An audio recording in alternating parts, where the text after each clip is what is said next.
வணக்கம். வாங்க இன்னைக்கு நம்ம ரோஜாஸ் கலர் சேனல்ல செய்யப்படுற ரெசிபி சர்பத்து. நம்ம வீட்டுல இருக்கும்போது இந்த மாதிரி வெயில் நேரத்துக்கு நல்லா குழு நல்லா போட்டு நம்மளே சாப்பிட்டுக்கலாம். இல்லை வீட்டுக்கு கெஸ்ட் வந்துட்டாங்கன்னா கூட இந்த மாதிரி செஞ்சு கொடுக்கலாம். பாதாம் பிசின், சப்ஜா விதைகள்லாம் ஊற வச்சு நல்ல குளிர்ச்சி தரக்கூடியது.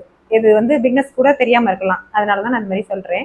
இந்த மாதிரி செஞ்சு கொடுத்தீங்கன்னா ரொம்பவே டேஸ்ட் அட்டகாசமா இருக்கும். வாங்க வீடியோக்குள்ள போலாம். இப்போ சர்பத்து செய்ய நல்லா சப்ஜா விதை ஒரு ஸ்பூன் எடுத்து ஊற வச்சுக்கலாம்.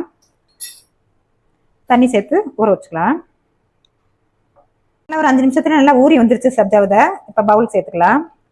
பாதாம் பிசின் நைட்டே எடுத்து ஊற வச்சு எடுத்து வச்சிருக்கேன். நல்லா ஜெல்லி மாதிரி இருக்கும், அதையும் சேர்த்துக்கலாம். அடுத்ததா லெமன் புழிஞ்சுக்கலாம், எலுமிச்சம்பழம் புழிஞ்சுக்கலாம். நம்ம எலுமிச்சம்பழத்தை ரொம்ப கசக்கி புளிக்க கூடாது, கசப்பு தன்மை ஏற்பட்டுரும். லைட்டா புழிஞ்சாலே போதும். நான் ஒரு லெமன் எடுத்து புழிஞ்சுக்கிறேன். சர்பத்து கொஞ்சம் சேர்த்துக்கலாம். அடுத்ததா தண்ணி சேர்த்துக்கலாம்.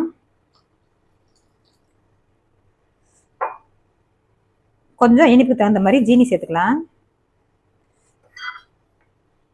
நல்லா கரண்டி விட்டு கலக்கிக்கலாம்.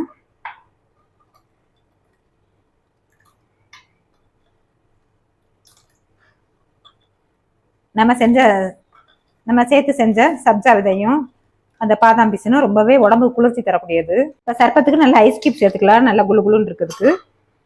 நம்ம வீட்லயே இந்த மாதிரி டெய்லி செஞ்சு சாப்பிட்டுக்கலாம். கெஸ்ட் எல்லாம் யாரும் திடீர்னு வந்தாலும் இந்த மாதிரி செஞ்சு கொடுக்கலாம். நம்ம எவ்வளவுதான் நம்ம ஜூஸ் செஞ்சாலும் இந்த சர்பத்துக்கு டேஸ்டே தனிதான். இப்போ நம்ம செஞ்ச சர்பத்தை கிளாஸுக்கு மாற்றிக்கலாம்.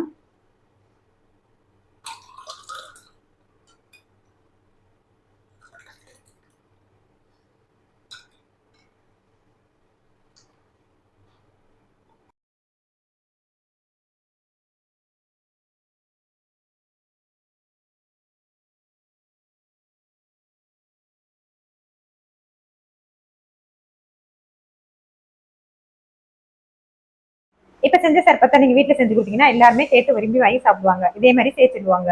இப்ப செஞ்ச சர்பத் பிடிச்சிருந்துச்சுல, சப்ஸ்கிரைப் பண்ணுங்க, லைக் பண்ணுங்க, ஃப்ரெண்ட்ஸ் அண்ட் ஃபேமிலிக்கு ஷேர் பண்ணுங்க. தேங்க்ஸ் ஃபார் வாட்சிங்.